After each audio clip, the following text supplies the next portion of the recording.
Intro 0 o'clock to 1:30. Imagine waking up tomorrow and discovering your DNA is not entirely your own. That somewhere inside the double helix woven seamlessly between the genes your mother gave you and the ones your father passed down there is a sequence that simply does not belong to either of them. A sequence that was inserted deliberately by something that was not human. It sounds like science fiction. A thought experiment for a modern laboratory. But there was a time, a period longer than all of recorded human history, when it was not a thought experiment. It was reality. For more than 1600 years, the world operated under a completely different biological order. A time long before the pyramids of Giza. Before the walls of Babylon. Before any civilization we have ever named, mapped, or dug out of the dust. A time when the boundaries between species were not fixed. When the very definition of what it meant to be human was being actively, violently contested. Think about the timeline of the ancient world. Adam lived 930 years. Stop and think about that for one moment. 930 years of memory. 930 years of watching his children, and his children's children, scatter across the earth. 930 years to watch a single, catastrophic error in Eden compound across generations he was still alive to witness. Methuselah, his grandson, lived 969 years. The oldest human being in recorded history. Nearly a millennium. One man. One continuous life. But here's the question no one asks about that world. The question that changes everything. What does evil look like when it cannot die? What does a tyrant become when he rules for 400 years? When death, the one force that eventually stops all dictators, all warlords, all human power, simply never arrives. That is the world before the flood. Not primitive. Not simple cavemen hitting each other with rocks. Ancient, yes. But ancient in ways that have been almost entirely forgotten by modern archaeology. And terrible in ways that Scripture preserves, quietly, between the lines that most people skip over. This is the story of what was built in that world. What was corrupted. What was systematically written into the genetic code of humanity itself. And what one man, just one, managed to carry through the water to the other side. CHNG 1:30 to 4 o'clock. The first murder in human history was not a war. It was not a battle over land. It was not a dispute over resources or survival. It wasn't even hatred at first sight. It was an argument about worship. Cain brought an offering from the ground. Abel brought the firstborn of his flock. The ground offering was rejected. The lamb was accepted. And in the silence between that acceptance and that rejection, in the space where Cain's pride curdled into something darker and colder, the world changed forever. God spoke to him directly. Why are you angry? Why has your face fallen? If you do well, will you not be accepted? Cain said nothing. He turned. He walked his brother into a field, and he killed him. What follows is the most chilling exchange in all of early Scripture. God asks a simple question: where's Abel, your brother? And Cain, the first man to ever take a life, the first human being to watch the light go out of another human's eyes, answers with a question of his own. Am I my brother's keeper? No trembling. No horror at what he had just done. No breaking down in tears. Just cold, flat deflection. The first recorded lie in human history was not even a lie. It was a shrug. An act of supreme indifference. For this, he was given a mark. And he went east. To the land of Nod. And there, separated from the presence of God, he did not wander into oblivion. He built a city. Here is what most people miss when they read the book of Genesis. Cain's lineage was not a lineage of savages wandering in animal skins. It was a lineage of builders. Of architects. Of innovators. Of artists and engineers who radically changed the ancient world. Jubal 6 generations from Cain was the father of all who played the lyre and the flute.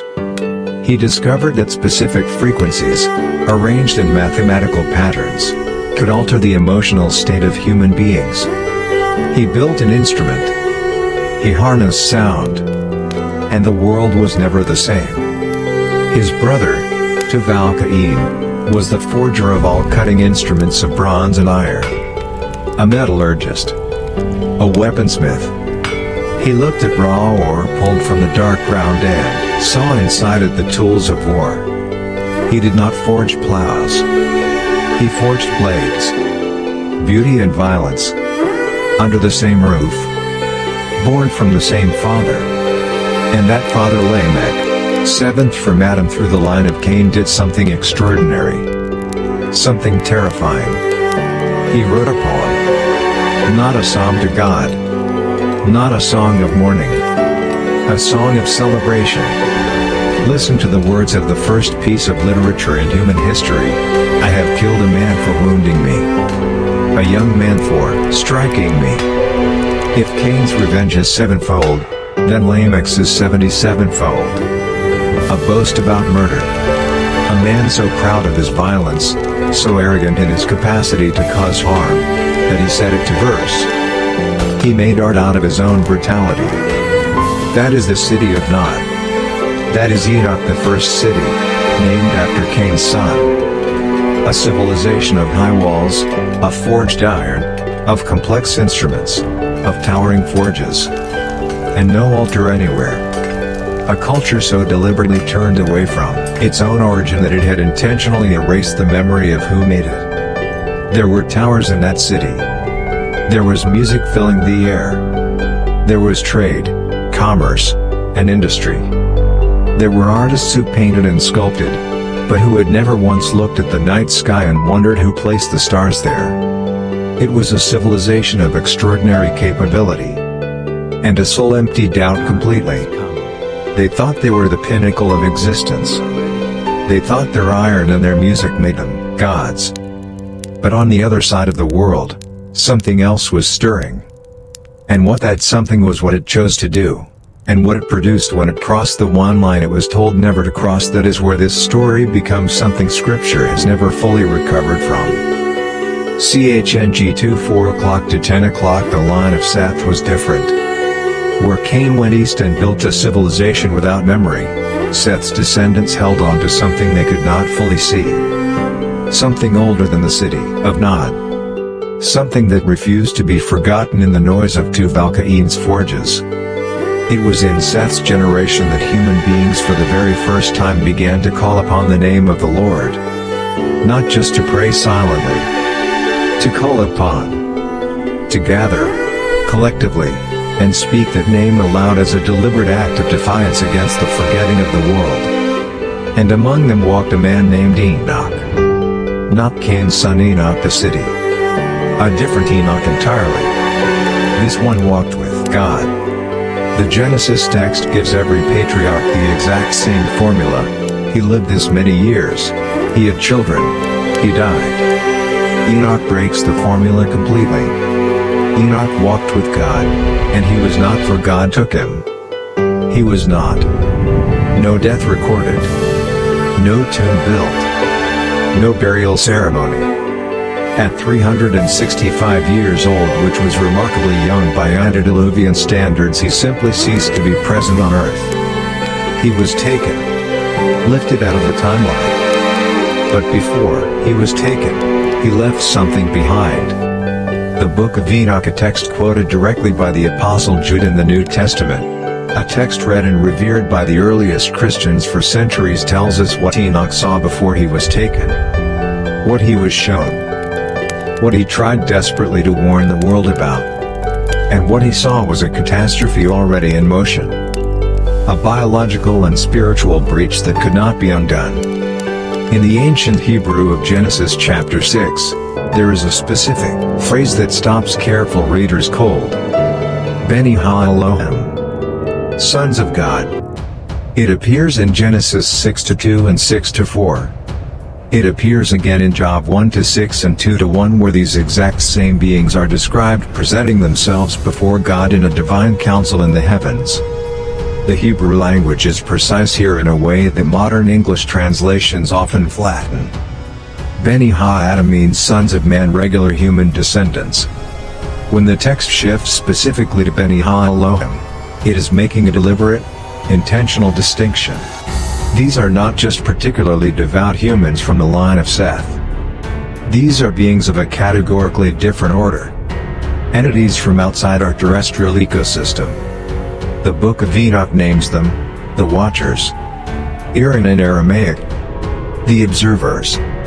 The ones assigned to watch over humanity's development from a close proximity, but never, under any circumstance, from direct participation. They were not supposed to cross that line. They were watchers, not actors. 200 of them crossed it anyway. They descended on Mount Hermon, a massive peak sitting at the convergence of what is today Syria, Lebanon, and northern Israel.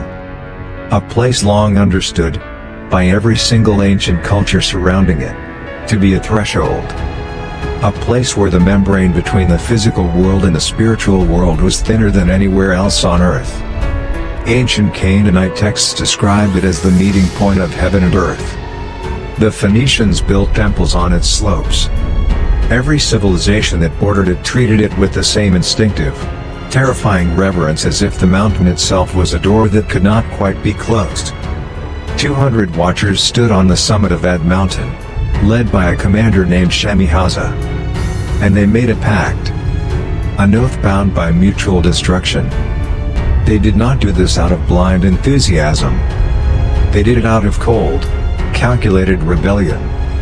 Shemihaza knew what they were doing was a cosmic crime. He had known from the beginning. He did not descend in ignorance. He descended with full knowledge of what it would cost and full knowledge of what it would produce. He proposed the oath because he was afraid the others would get cold feet and let him bear the eternal punishment alone.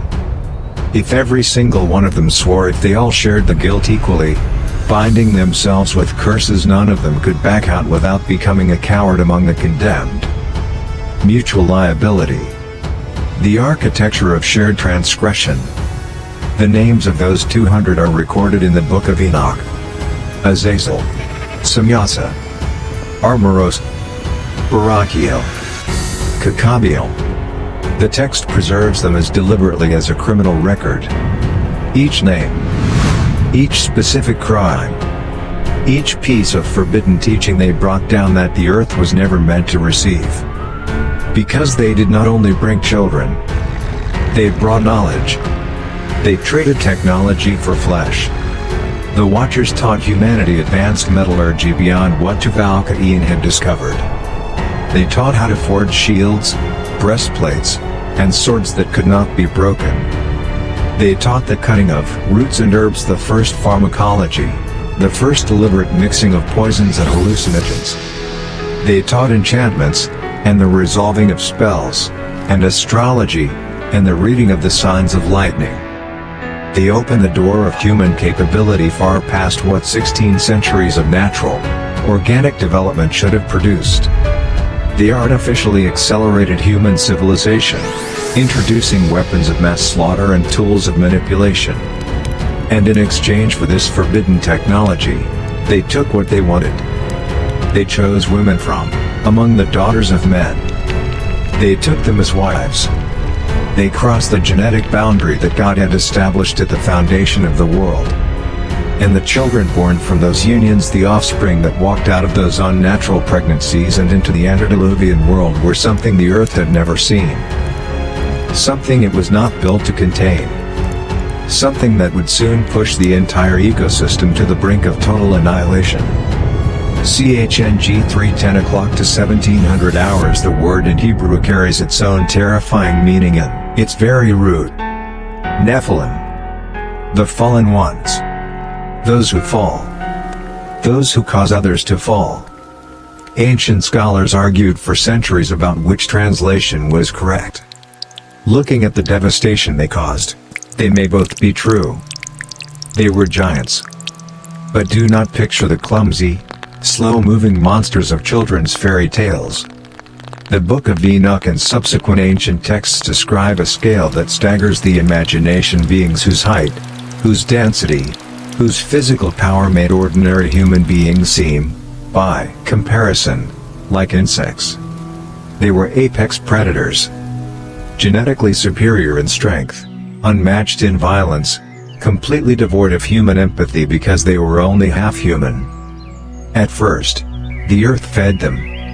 The crops, the livestock, the wild animals that ranged across the vast antediluvian wilderness. The Nephilim consumed everything the land could produce.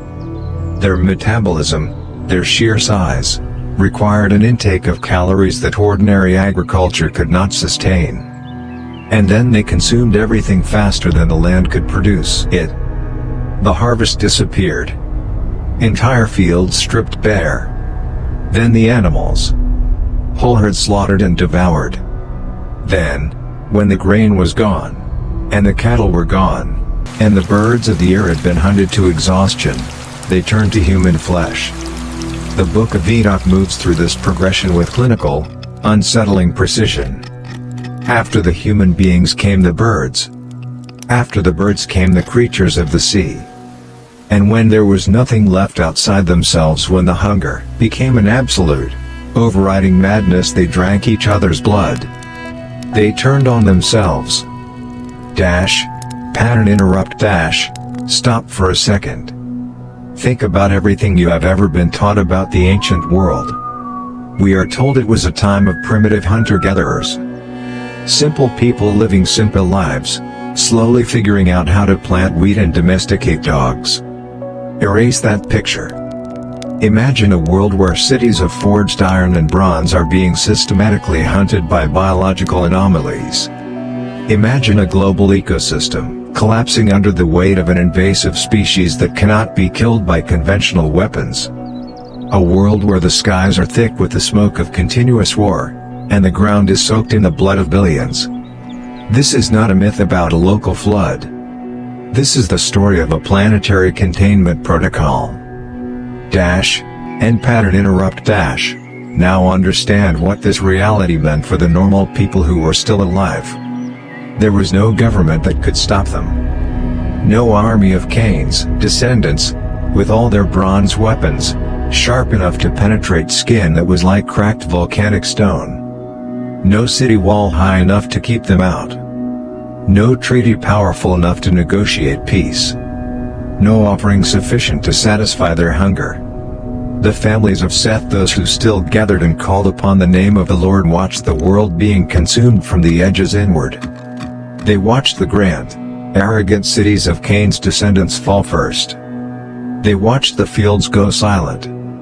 They watched their neighbors disappear in the night, and then entire communities.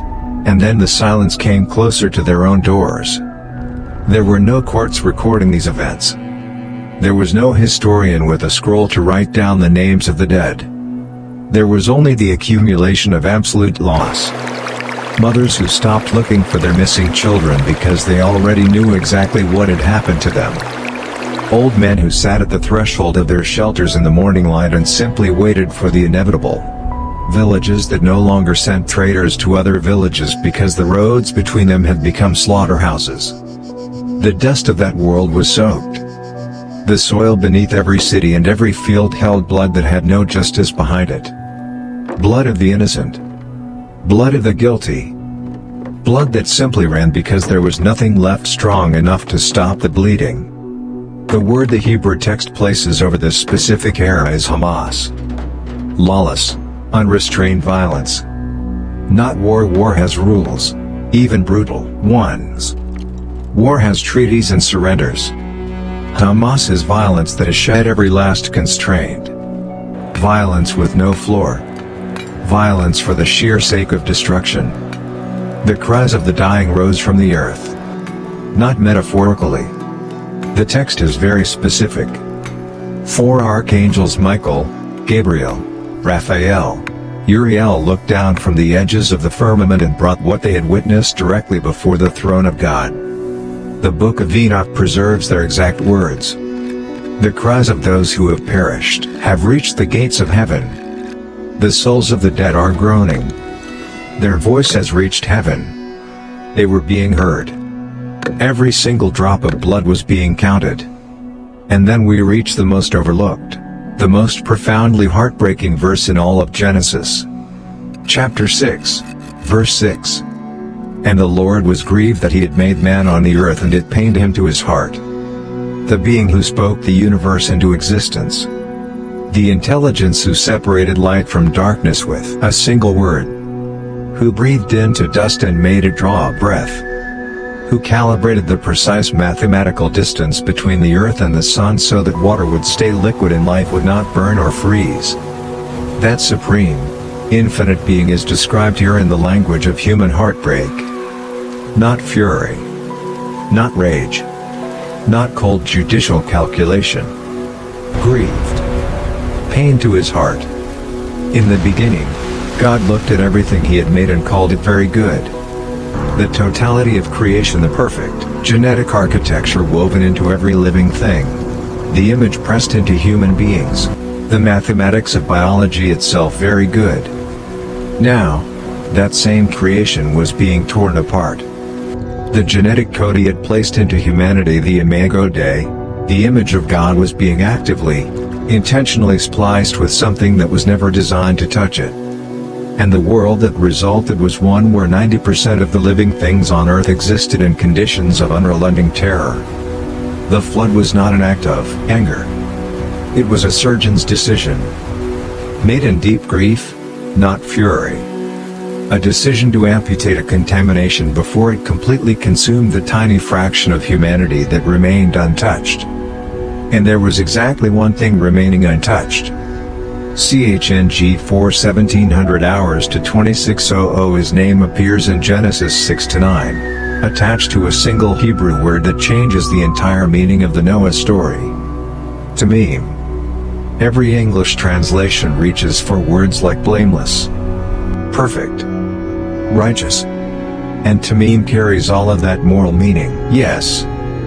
But it carries something older and more specific beneath that. Unblemished.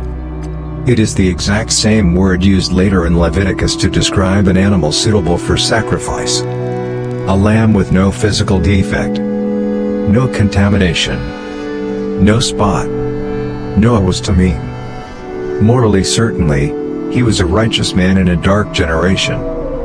But also biologically. His genealogy, traced carefully through the line of Seth, had remained intact. In a world where the genetic blueprint of humanity had been systematically compromised, across 16 centuries of Watcher and human union, Noah's bloodline carried the original sequence. Unedited. Unaltered. Fully human. He was the last one. The last pure strain of the original design. And God said to him, "Build." The dimensions given in Genesis 6:15 are precise enough to be an architectural blueprint. 300 cubits long, 50 cubits wide, 30 cubits high.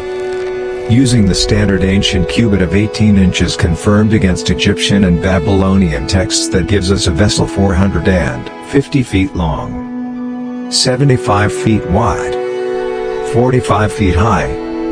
Length to width ratio, exactly 6:1. Naval engineers in the 20th century, running open ocean survival simulations in advanced wave tanks, independent of any theological framework, concluded something startling. A 6:1 ratio is among the most stable proportions possible for a vessel that must remain upright in extreme conditions without being actively steered. This is not a boat designed to navigate to a destination. It has no sails, no oars, no rudder. It is a boat designed exclusively to survive. Someone who possessed absolute knowledge of fluid dynamics gave Noah those numbers. Now pay close attention to what comes next, because this is the part of the story that no children's book, no painting, and no Hollywood movie has ever captured correctly. Noah built that colossal ark in a world that had completely forgotten what an altar was. He lived among the descendants of Lamech's murder poem. He lived among people who had grown up hearing Tuvalcain's weapons praised as the height of craftsmanship. He lived among cities built without a single space for worship, where the loudest sounds were Jubilees' hypnotic music playing over the noise of a civilization that had absolutely no idea what was coming for them. And he picked up his tools anyway. He preached with his hammer. Every massive wooden plank that went up was a warning.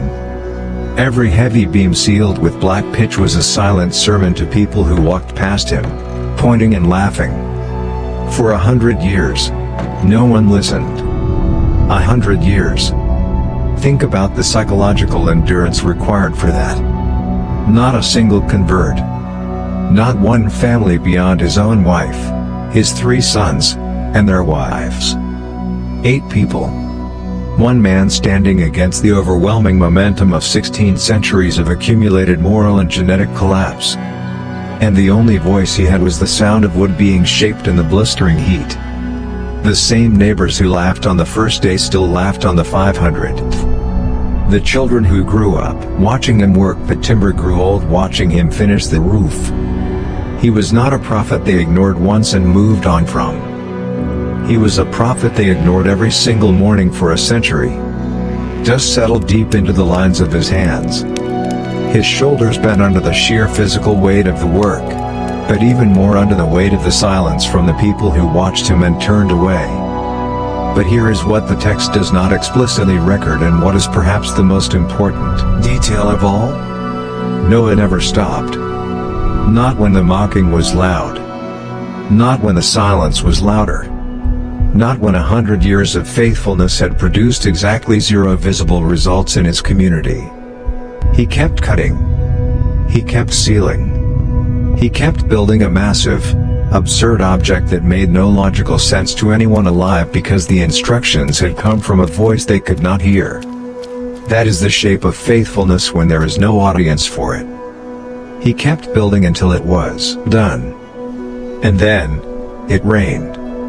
The Hebrew text of Genesis 7 reaches all the way back to the exact language of Genesis 1-2 when the Spirit of God hovered over the face of the deep, and the waters of creation had not yet been divided. The same deep. The same cosmic water. The same boundary. That boundary collapsed. The windows of heaven were opened. The waters above the firmament came crashing down. The fountains of the great deep broke open from beneath the earth's crust. Every boundary, every separation that had made the world a habitable ecosystem undone. Reversed. A systematic decreation. Every grand city Cain's descendants had built. Every blazing forge of Tuvalcain. Every hall where Jubilees' instruments had played through 4 centuries of tyrants who could not die. Gone. Swallowed. Silent. The Nephilim, for all their massive strength, for all their genetic superiority, could not tread water forever. The water had no opinion about any of it. It did not negotiate. It simply rose. And one wooden vessel, 450 feet long, sealed tight with pitch, built by a man who preached to a deaf world for 100 years, it floated. 150 days. That is how long the waters prevailed upon the earth. A silent, endless expanse of gray ocean covering the peaks of the highest mountains. Then, slowly, they began to recede. The ark settled on the jagged peaks of Ararat. And Noah, who had entered the vessel as a citizen of the ancient, terrible world of the Watchers, opened the door to step out into a world washed entirely clean. Outroad 2600-3000 he walked out into the sunlight and built an altar. The first thing he did in the new world was the very thing the old world had forgotten how to do. He worshipped. The human genome had survived. The unblemished sequence had been carried through the water, safe inside 8 people. The Watchers were bound in the darkness. The Nephilim were buried deep under layers of catastrophic mud and sediment. But the memory of what they built did not wash away completely. The ancient ruins still lie beneath the deserts. The forbidden knowledge they whispered to humanity, the weapons of war, the manipulation of the mind, The arrogant belief that we can alter the very code of life without consequence, that knowledge survived. We see it echoing today. In our laboratories. In our genetic editing. In our endless pursuit to become the architects of our own evolution. The flood washed the earth. But the human heart that stepped off the ark was still the same human heart. So tell me in the comments honestly, as you look at the world we are building today, are we the Nephilim now? Are we rebuilding the city of Nod, brick by brick, right over the ruins of the old one? If you want to go deeper into the hidden history of early scripture, into the forbidden texts and the lost truth of the ancient world, subscribe. Because the water may have receded, but there is much more still to uncover.